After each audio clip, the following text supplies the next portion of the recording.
Assalamualaikum, everybody. Sorry. All right, let's do a quick session. Anatomy. Let's do some MCQs. This is one of the interfaces I am working on, just so you can see. Okay, so what are we going to do today? We're going to cover anatomy MCQs. We've been doing head and neck, so let me just go down to head and neck. And let's do 10 questions from head and neck and then some from CNS. Okay? All right.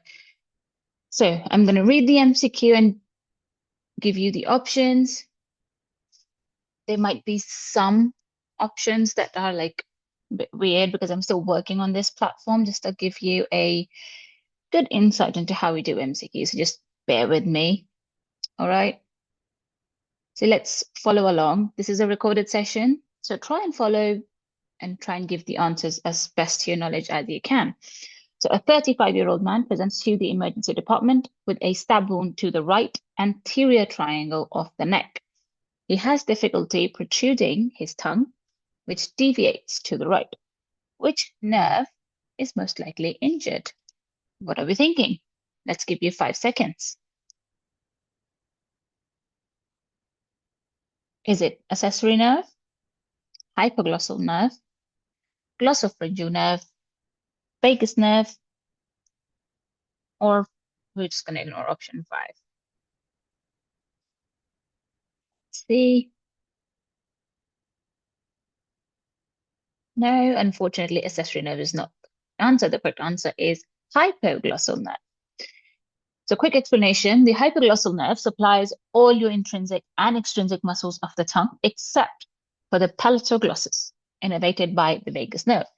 Injury to the right hypoglossal nerve, as may occur with a penetrating wound to the right anterior triangle of the neck, causes weakness of the right genioglossus muscle, resulting in tongue deviation towards the side of the lesion when protruded due to unopposed action of the contralateral genioglossus. Other cranial nerves listed, such as the accessory, the glossopharyngeal, the vagus, and the facial, they affect the neck, palate, or facial movements rather than tongue protrusion. In an emergency department context, remember, recognizing tongue deviation is crucial because it will indicate hypoglossal nerve injury, commonly seen in penetrating neck traumas involving your carotid triangle, where the nerve lies superficial near the carotid sheath. Happy? Okay, let's do the next one. Question number 2.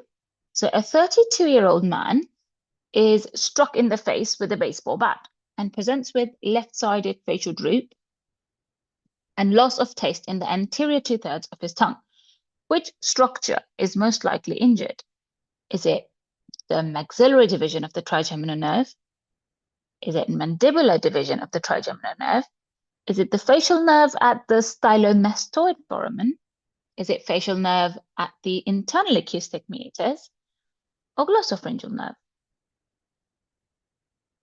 What do we think?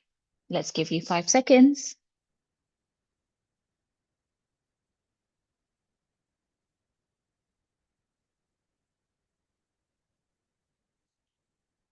All right, so anterior 2/3 of the tongue. The most common answer seems to be facial nerve. Well done. So it's the facial nerve at the internal acoustic meatus. So facial paralysis with loss of taste to the anterior 2/3 of the tongue indicates a lesion proximal to the chorda tympani, such as that at the internal acoustic meatus. Injury here can also reduce lacrimation and hyperacusis depending on the exact level. Mandibular division of the trigeminal carries general sensation and motor to mastication, not taste or facial movement. And the glossopharyngeal mediates taste posterior third of the tongue. A lesion at the stylomastoid foramen would cause facial weakness, but will spare taste. Right. 34-year-old woman is found unresponsive with bruising over the anterior neck. What is the most likely skeletal injury associated with strangulation? What are we thinking? So again, a few options are missing, so you just have 2. I am still working the chicks in this interactive artifact that I've created. Work in progress, guys. All right. Fracture of the hyoid bone. Well done. So yes, in manual strangulation, the hyoid bone is the classical skeletal structure fractured. Its position at C3 and its U-shaped form can make it very vulnerable to compressive forces against the cervical spine. Hyoid fracture is an important forensic marker, may contribute to airway compromise through soft tissue swelling and hematoma. A cricoid fracture can occur with direct laryngeal trauma, but is less typical of strangulation specifically. Mandibular fractures arise from blows to the face rather than neck compression. Cervical vertebrae and the sternum do not represent the characteristic skeletal injury pattern in strangulation. So the rest of the options included cervical vertebrae and sternum. Okay. And I'll add these to them. All right. A 65-year-old man presents with a slowly enlarging pulsatile mass in the anterior triangle of the neck. Which artery is most likely the source of this aneurysm? 5 seconds, guys. Make an educated guess. Okay, so internal carotid artery.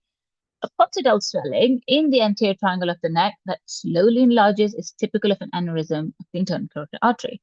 This artery ascends within the carotid sheet without branching in the neck until it enters the skull via the carotid canal. When an aneurysm develops, it can compress adjacent structures, particularly the cranial nerves 9 to 12, leading to dysphagia or hoarseness of voice. The external carotid artery lies more anteriorly and gives multiple superficial branches, making true aneurysms less common. The common carotid would cause a more extensive swelling in the lower neck. The other options too, the other two options were subclavian and the vertebral arteries. They are posterior triangle vessels, and they wouldn't present in the anterior position. Okay. 38-year-old man presents with severe throat pain and difficulty opening his mouth following a recent untreated tonsillitis. Examination reveals trismus and deviation of the uvula. What is the most likely diagnosis? What do we think? Epiglottitis, Ludwig's angina, peritonsillar abscess. Again, got 2 options missing.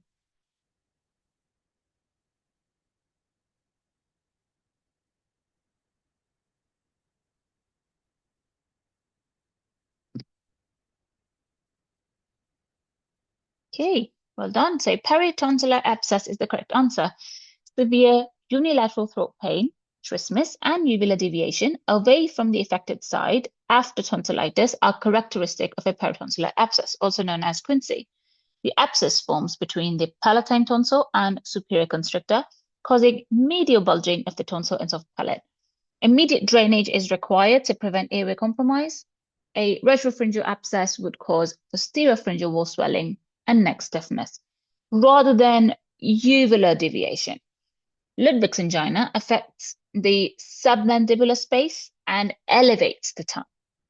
Epiglottitis presents with stridor and drooling, so it's not going to have trismus. Okay. Right, question number 6. 32-year-old woman presents with severe nasal bleeding from the anterior nasal septum. Which vascular plexus is most likely responsible? Cavernous sinus, Kieselbach's plexus, pterygoid venous plexus, retropharyngeal plexus, or superior ophthalmic vein? I feel like this one's easy. Well done. Kieselbach's plexus. So Kieselbach's plexus, Little's area, is a richly vascularized area on the anterior inferior nasal septum, formed by anastomosis of the sphenopalatine, retropalatine, superior labial, and anterior ethmoidal arteries. It is the most common site of anterior epistasis, specifically in dry or traumatized nasal mucosa.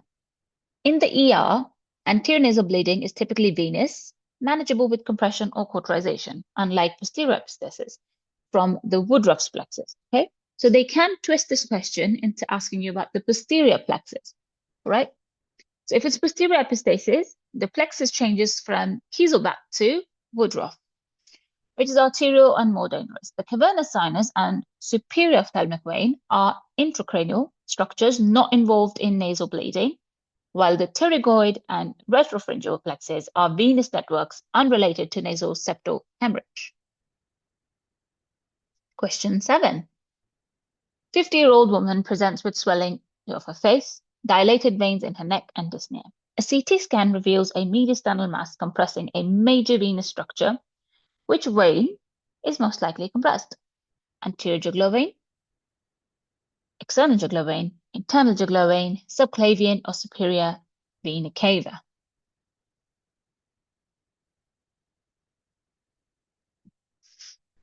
Sorry, so this one you got wrong. It's not internal jugular vein. It is superior vena cava. So compression of the superior vena cava causes superior vena cava syndrome, characterized by facial plethora, periorbital edema, neck vein engorgement, and dyspnea due to impaired venous return from the head, neck, and upper limbs. Common causes include bronchogenic carcinoma, lymphoma, and thrombosis from the central venous catheters. In the ER, SVC syndrome constitutes an oncological emergency. So you might see this MCQ even in SBA, like intermediate exam. SVC syndrome with oncological emergencies due to risk of cerebral edema and airway compromise. The internal or external jugular veins are tributaries and not the site of obstruction. The subclavian vein drains into the the superior vena cava and would not produce such widespread venous congestion if compressed alone. Okay, we're nearing the end. Well done. A 48-year-old woman sustains a facial laceration in the cheek region. She's unable to puff out her cheeks or blow out a candle. Which muscle is most likely affected?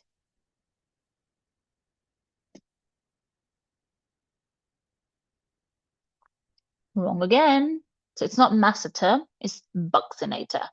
The buccinator muscle, innervated by the facial nerve, the cranial nerve 7, is responsible for compressing the cheek and maintaining tension during mastication and speech. It prevents food from accumulating between the teeth and cheeks and assists in blowing air out of the mouth. For example, when blowing up a balloon or extinguishing a candle, injury to this muscle or its nerve supply, as seen in cheek lacerations, results in the inability to puff out the cheeks. A useful clinical sign in the ED. The orbicularis oris controls lip closure, the masseter elevates the mandible, and the zygomaticus major elevates the angle of the mouth. Therefore, loss of cheek tone and inability to blow indicates buccinator dysfunction rather than the orbital or mandibular muscle injury. Right, question number 9. A 60-year-old male is diagnosed with atlantoaxial subluxation. Which ligament is primarily responsible for stabilizing the dens, which is the odontoid process of the axis? Is it the alar ligament, the anterior longitudinal ligament, apical ligament, cruciform ligament, or ligamentum flavum? What do you think?